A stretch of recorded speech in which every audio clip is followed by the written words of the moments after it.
You're listening to Southpod, Rise of a Region, hosted by Stanfield Gray and John Yarian. So we are here with Meg Oepen, head of content for Under Armour. You have been a producer for Turner Sports, a producer for Red Bull Media House. My question right off the top is, are you an adrenaline junkie? Do you get on the excitement, speed of the things you're covering and what's happening in front of you? 100% the answer to that is yes. Yeah. I mean, that's the beautiful part about my job, being a producer and a director, is that, you know, the job is never the same. It's never in the same location. The story is never the same, which means you're having a different experience every time you get to work. And that's one of the things that I love about it. Great. So a client calls you and, your company says, okay, we're going to shoot subject X. How do you begin in the storytelling process? You know, explain to our listeners and our audience how you dial that up. So I think storytelling is one of the most powerful things humans can do between each other. If you look historically about how we transfer information back and forth, it has generally historically been in story form. Yeah.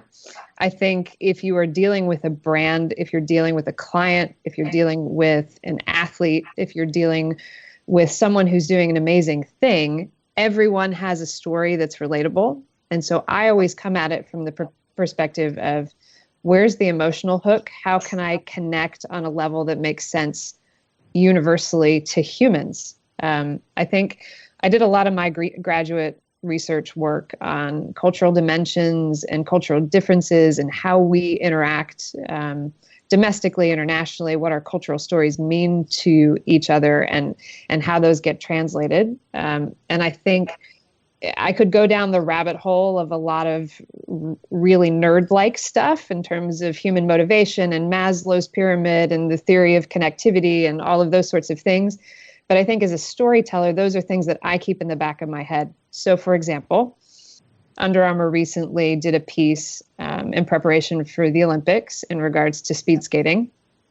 And they had a new speed skate suit, which had a bunch of different innovations that they wanted to talk about.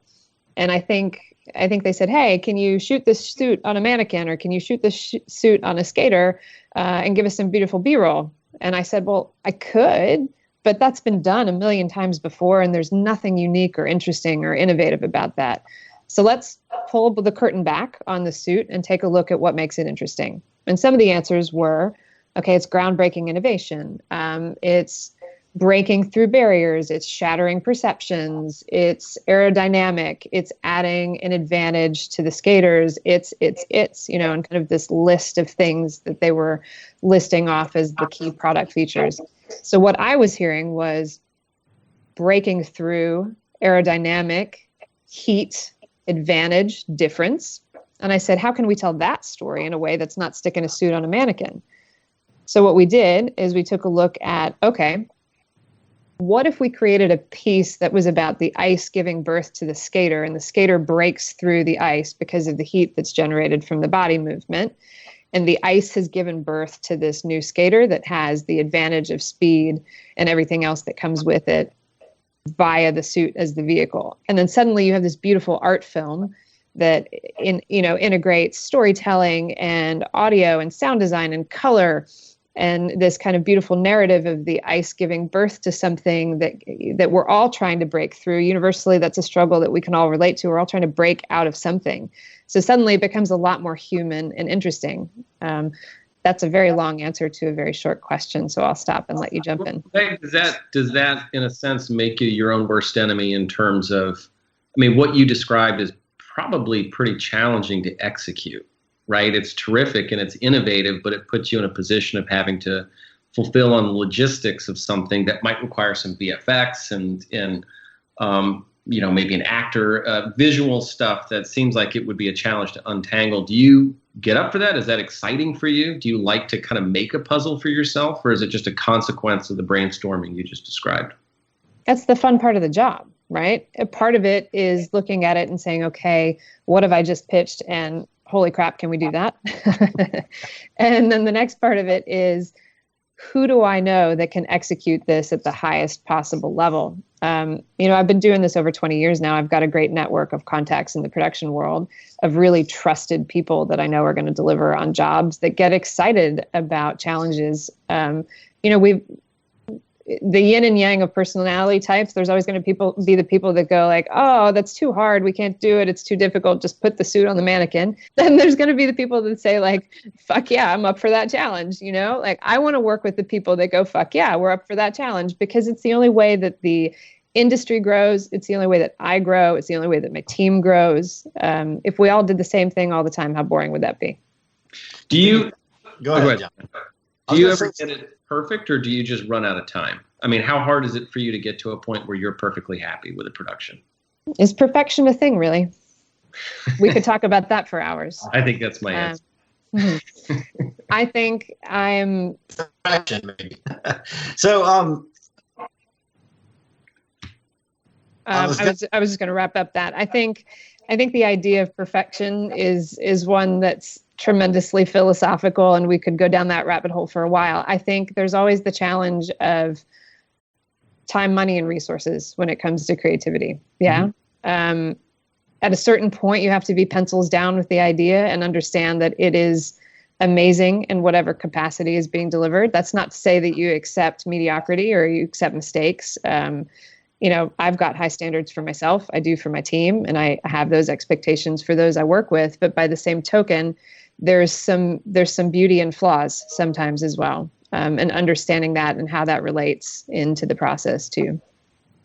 You've taken us deep into the creative process, and it sounds like you're exploring a lot of original, interesting opportunities to get to execute on the creative vision. Tell us how you balance that with the brand. You're working with a company like Under Armour or Red Bull. They have certain expectations. They have competitors in the marketplace. At what stage does that enter into the equation of that creative process? 100% at the beginning. Because if you're not effective and you're not delivering against your brand or your client's KPIs, then what you can do is going to, potentially it could be a beautiful spot, but then it's achieving nothing for them. So what was the purpose? I'm somebody that's huge. I'm a creative that's huge on data and talking to analytics teams and taking a look at understanding where the audiences are, what sandboxes they play in, where it is that we can touch them and feel them and interact with them. At what day part they're going to interact with this content and how effective that's going to be. With a commodity brand like Under Armour or a commodity brand like Red Bull, ultimately it's selling product. That is what we want to do with the communication, the storytelling, and everything else that goes with it. So if you can't connect A to B on that front, maybe you've won some great awards because the spot looks beautiful or the story is pretty and it's innovative and it hasn't been done before, but it hasn't been effective for the client. So it isn't a win at that point. I tell my team a lot of times, I use the Field of Dreams analogy. If you build it, they will come. So reverse engineer it based on the need and the space that we know that we want to play in and what we want to achieve, and do our best to hit that. So how granular will you get with the distribution channel on the front end? Are you already thinking, okay, this is going to go, be viewed on Twitter and Facebook and television, or is that something that's handled more in post-production later? No, 100% on the front end of it. So I'll give you a great example of that. Under Armour just launched a mini-series about the Nigerian bobsled team and their journey to the Olympics. It's a 5-part series. It's deeper storytelling than probably a lot of other brands or broadcast partners could have told. They are our athletes, so we have exclusive access to them in some form or fashion. And on the front end of that process, we knew we wanted to tell the story in a more deep way. We wanted to give the women in the team, a platform to shine because their story is fascinating and it's interesting, and they're inspiring athletes all across the globe. But I was not going to take a step into the pool of production without being in lockstep with the PR team on our side and the agencies that work to find syndication partners and the agencies that work to find endemic media partners. Because, again, to fall back on that analogy, if you build it, they will come. That's great. But if you have no platform to put it on and no distribution channels to push it out, it's like a tree falling in the forest. Is anybody going to see it or hear it or know it exists? One of the things about production and creativity, I think, that's universal is that I use the analogy about houses and mortgages a lot. Like, I don't want to own an island. I don't want to own a house. I don't want to have the mortgage. I don't want to have the upkeep. That's your budget. That's your initiative. You're going to share it with me. I'm going to put a bunch of spit and polish and shine on it. And I'm going to hand you something back that's going to make you bigger and better. But I can't do my job because I have, as a production person, as a creative, I don't sit around on just piles of cash looking to play, just because it's fun. There always has to be a purpose. There always has to be a KPI. There always has to be an initiative that we're tracking up and against. And that's the only reason any of these stories should be told anyway. Meg, are you in Baltimore? It's just an assumption, but is that where you're located? Right now, in this minute, yes. Oh, okay. But, wow. Okay, well, we'll get into what that means in a minute. One thing that we like to talk about, geography influences our conversations a little bit. We're interested in the South and what is and isn't Southern, and you're somewhere in that hazy mid-Atlantic. Do you consider Baltimore kind of part of the South, kind of part of the North, or neither? So I'll walk you through kind of my personal journey. So I was born in Pennsylvania, but moved to Atlanta when I was 2. So grew up as a peach, a Yankee as a peach, if that can happen. Sure. And then did undergrad at College of Charleston, lived in Charleston for a number of years, went back to Atlanta, spent some time in Europe, and then came to Baltimore. It's interesting when I talk to Baltimoreans, people that live in Baltimore. I've only been here a couple months. It's called Charm City. And I would ask people like, oh, that's interesting. Why is it called Charm City? And they're like, well, it's got the best of the North and the best of the South in one place. And, we're charming and we're easygoing and there's a slower pace and we're genteel, but also we're just close enough to Philly and New York and Boston to still kind of have a little bit of hint of Yankee. So it's the best of both worlds. I haven't been here long enough to really put a flag in the sand as to where Baltimore lands, but it definitely feels more Southern than it does Northern to me. Okay. Diplomatic. We'll take that. There are elements of Southern culture that resonate really strongly with me. There's, I think Southerners often get a bad rap for being slow, but there's something about that pace that appeals to me. There's something about sometimes slowing down and understanding silence and understanding the need for it. And sometimes understanding, everybody kind of complains about the horrible summers in Atlanta and the horrible summers in Charleston. They're so hot and they're so humid and they're so sticky and nobody can do anything quickly and you have to take 12 showers a day. But there's something about that in a very visceral way that I think resonates with me about, heat causes slowness causes space in the brain allows for creativity allows for amazing ideas. If I think to myself, I guess you can never really answer this question with any sort of sense of certainty. I could find myself in New York next year working if the job were right. So I'm not saying that I wouldn't consider that. But when I think about things that give my soul a little bit of anxiety, it's the constant motion, the constant noise, and the constant visual noise, and the buildings everywhere, and all the clutter, and all the stuff that comes with those kind of traditional assessments of northern cities. So I don't know that my soul would be very happy there. Well, it's interesting. I think particularly as a storyteller, for me, my experience of the South is it's the part of the country that has the most kind of constructed narrative, right? It's got a very intentional and at times complex way of explaining who and what it is, what we are, where we came from, that's rooted in a lot of different kinds of narrative form that I find inspirational. I find it interesting. And when I'm in other parts of the country, they have their own stories for sure, but there seems to be less effort traditionally in telling them or in creating a distinction of what it means or what the story is of the Southwest or the West Coast or whatever else. I don't know if that had any part of your journey of self-identification as a storyteller, or if it was just something you were in and as you described it, created some space in your brain to be creative.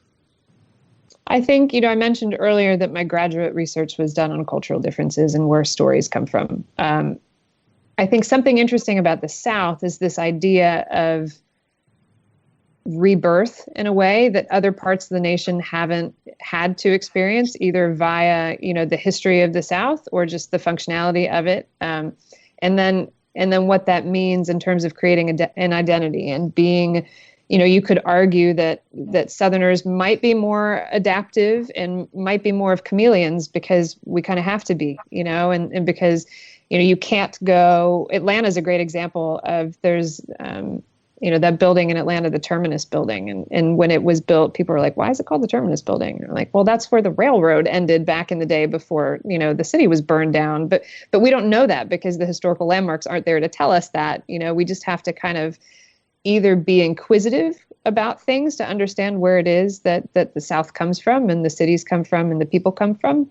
I'm not saying that everybody is that way, right? There's people who just don't have that gear switch in their brain. But I think, as I think about storytellers and what's interesting about storytelling, and good storytellers tend to be a little bit chameleon-like because you have to play towards your audience, or you have to understand who you're listening to, or you have to understand how to slightly change what it is that you're saying or doing or showing, or Southerners are very concerned about how we appear to the world. We're very concerned about how we present to the world, in a way that's a little bit different.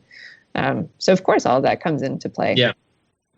I'm curious if you feel any form of responsibility as a storyteller working in mass media, right? Major exposure. You're making things that a lot of people see, obviously. And there's a responsibility to the brand, and there's the purpose you explained earlier that, we're selling products, and there's obviously responsibilities as a creative to serve the story, to serve the narrative, and to show something new. Is there anything else in that speaks to you, whether it's positivity, whether it's creativity, whether there's other messages that you feel like should be embedded in some of your content? Or is it, in your mind, if that occurs, that's great? It's kind of a tertiary effect. Interesting question. Yeah, I think a lot of it depends on the brand and understanding the brand's voice, tone, and feel. There's going to be a place for where I come from personally and what my experiences are in some brand storytelling. And then there's going to be a place where that shouldn't exist, right? Yeah. So if I'm working for Red Bull Global and I'm telling a story on a global scale that needs to resonate with people from a bunch of different cultures and places and demographics, probably not the best place to integrate my own personal experience into that narrative. Because it's going to be my personal experience is my personal experience, and it's going to be too hyper targeted for the audience and the initiatives. If I'm working with a brand that's based in the South, my personal experience is probably going to be a selling point and a competitive advantage because I can speak in that universe in a way that probably somebody who was coming from a different part of the country might not be able to. So it's kind of just balancing, understanding the brand's needs, the brand's voice, tone, and feel, and what the initiatives are, and where there's a place for that for me versus what it is that I can just offer kind of less specifically, if that makes any sort of sense. Yeah. So shifting gears slightly, I'm curious what advice you would give to young people who are in your position, whether the College of Charleston, anywhere in the South or across the country, who want to do what you do and write whatever you've written in the whiteboard behind you and make the things that you create. What have you learned along the way that would be valuable for them to know? I think, so one of my favorite stories to tell about my experience at the College of Charleston was with, well, I will leave specific names out of it for purposes of the storytelling, but I had a professor that told me freshman year, and I was coming out of, I went to private Catholic high school, College of Charleston was my first kind of like, whoa, people wear real clothes to school and we don't have to wear uniforms. And like, this is kind of awesome, but it was in a weird way, a bit of an academic culture shock. And I was probably a little bit more reserved than I am now. I'm certainly a learned extrovert given the space I play in, but I remember him specifically saying, like, I don't know that you have what it takes to play in journalism. Like, you're just not, you may not have the personality traits. You may want to consider something else.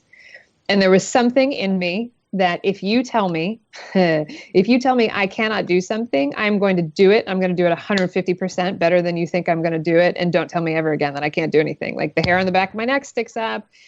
I make the joke all the time that my spirit animal is a wolf, and the wolf comes out. It absolutely comes out when I'm pushed into that corner, and I tell this story to say that I think there are a million ways to skin a cat. There are a million ways to be a storyteller. There's a million ways to be a filmmaker. There's a million ways to be a director. But the one thing that is required in all of those ways is understanding your dream, your vision, and having the tenacity to go after it, and the tenacity to be proactive and to take risks and to run towards them, not away from them. There's a lot of young people that I've mentored over the course of my career, and the ones that are the most successful are the ones that are coming at me with a sense of curiosity. They're asking me, how did you do this? And how can I do it? And how can I do it differently? And how can I put my stamp on it? And what do I need to do? If that's going to get you coffee and dry cleaning, great, I'm in, and teach me. And then there's a bunch of young people that have come through and have just said, like, okay, I'll do whatever you need me to do. You just need to tell me to do it. Those are not the people that really work out, like those are not the people that have a passion for what it is that we do. I think storytellers need to be passionate at their core. And with a lack of passion, I would question kind of why it is that you're choosing this avenue. In my past, I've worked. I spent a lot of years at Turner Sports. I was a woman in production. I was trying to get to be a director, a creative director, a senior member of that team in a very, very male-dominated space. That takes a different set of skills. That takes understanding emotional intelligence and empathy and communication. It takes having a hard skin. It takes not being afraid to share your ideas into the world and to not back down away from them, getting back to that idea of being perfect. Sometimes you just need to put something into the universe and fake that confidence until you make it, and someone else will believe it and buy it and let you try something. So I think it's... Go ahead. I'm sorry. I was going to tie that up and say it's passion, it's drive, it's determination, it's focus, it's being confident in yourself and your goals and what it is that you want to achieve. We work with a lot of founders and interview them and host them at DIG South. Many of them are with tech companies, but some are entrepreneurs of different, e-commerce companies in other spaces. What you're describing to me sounds like a very entrepreneurial mindset. Do you view yourself as an entrepreneur, even working within a large company?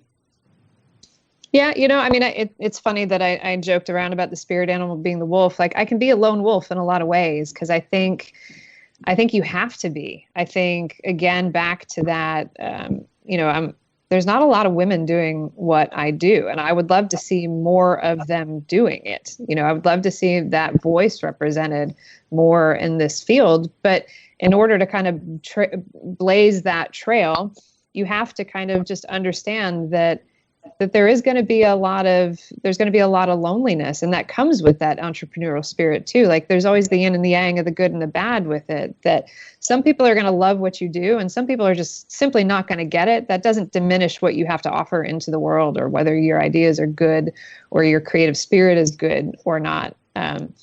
And I think, successful entrepreneurs, as you guys know, are the ones that have a dream and run towards it and push through the wall, and all the rest of it be damned. Like, we're going to make it happen. I talked about that speed skating video that we worked on earlier. The easy path would have been to put that on the mannequin and just be done with it. The entrepreneurial path is to push through the wall and say, no, this is a cooler idea and you're going to see better results out of this. And that's the fun part of the job. It's the fun part. I enjoy coming into the pitch room and sitting with a client and saying, we could do that, but I don't know why you'd want to, because this is going to be so much better, and just let me describe it to you and just walk on that journey with me.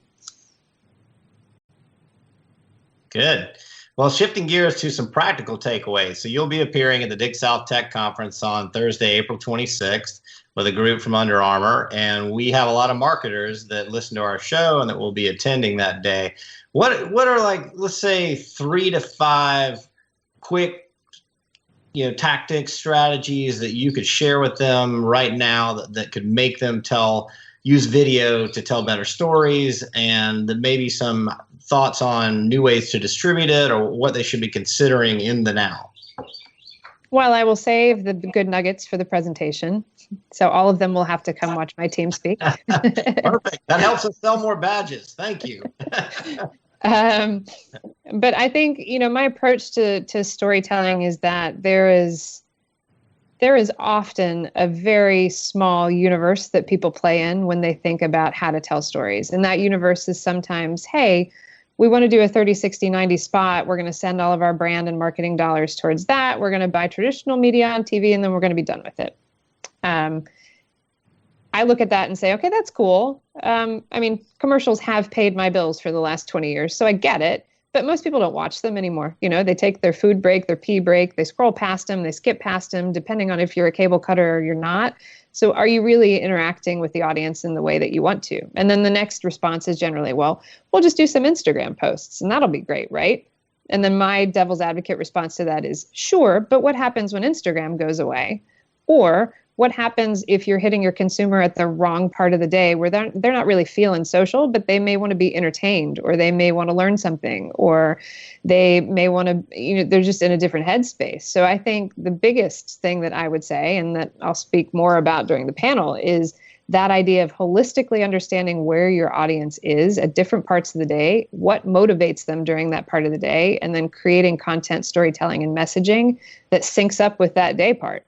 Sometimes that will be a still photo that's posted on Instagram, and sometimes that'll be a 20-minute feature-length story on the Nigerian bobsled team, and sometimes it'll be a commercial. But I think understanding that all those pieces of the pie work together and taking, raising up and looking at that 50,000-foot view as applied to storytelling is where brands should be going. Above and beyond that, having some sort of guidance and governance over the voice, tone, and feel of all those pieces of the pie.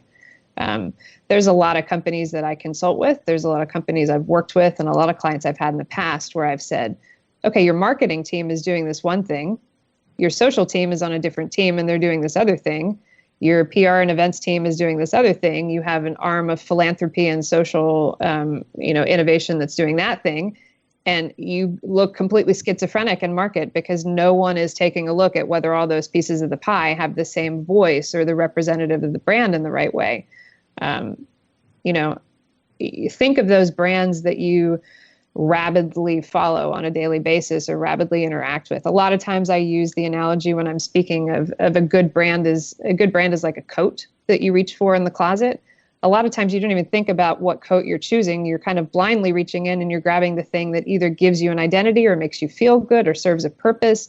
But it's not like your brain is actively going, okay, I'm going to choose the Columbia coat today, or I'm going to choose the J. Crew coat today. You're reaching in because it serves a purpose and it almost becomes second nature and subconscious at that point. That is the best place that a brand can be. Once your consumers go, I'm choosing you, and I'm not actively thinking about why. I'm just so emotionally connected and subconsciously connected that you're the obvious choice. Why would I not go there? But to be able to do that, brands almost have to be like a person. You have to get to know the person. You have to know that there's some sort of consistency. And if you're hearing from 7 people, you're sounding really schizophrenic in the market at that point, and you're not achieving your goal. Let's talk about the data for 1 second. Sometimes that old coat is really comfortable to you, but suddenly you've gone out of style, and people, your audience, recognizes that we know you love that coat and you feel really good in it, but it's not resonating with us anymore. You're not looking sharp. What are you look at inform you as to where that brand sits, their position in the marketplace and how they're resonating with audiences?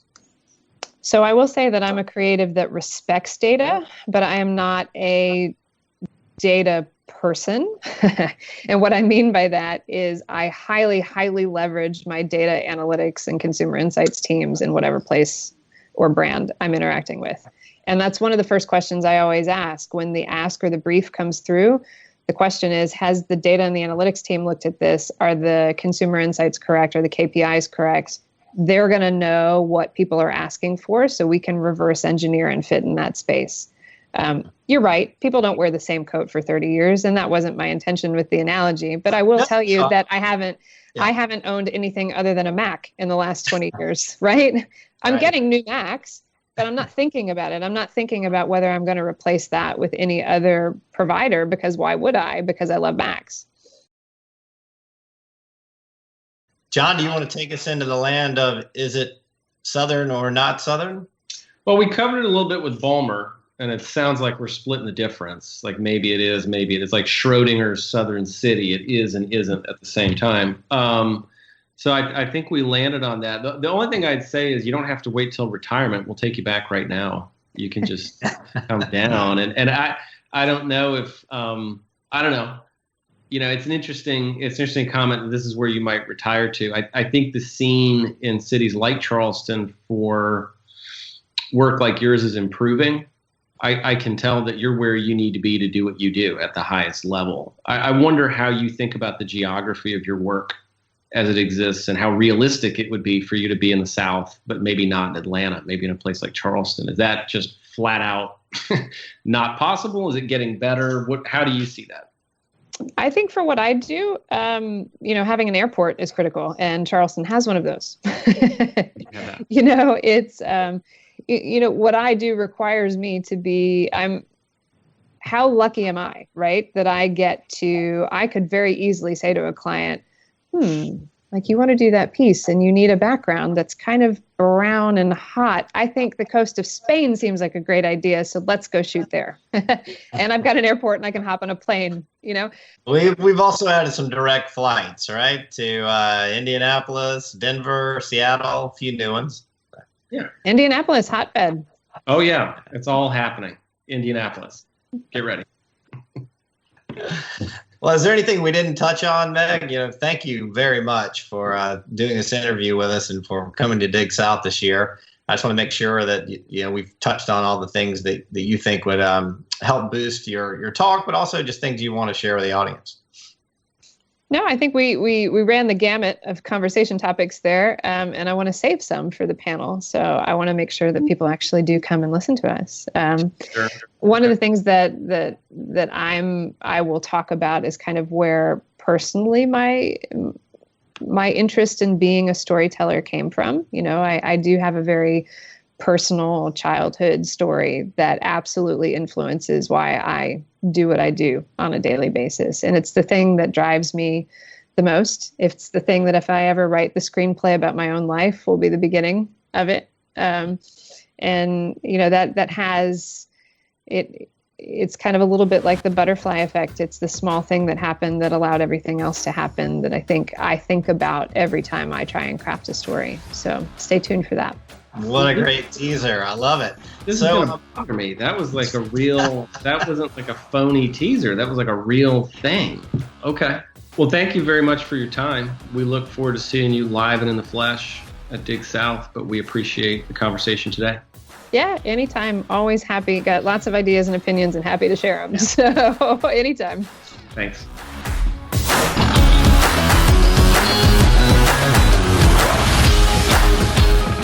Thank you for listening to Southpod, Rise of a Region, where innovators dish on success, failure, and a rapidly evolving South.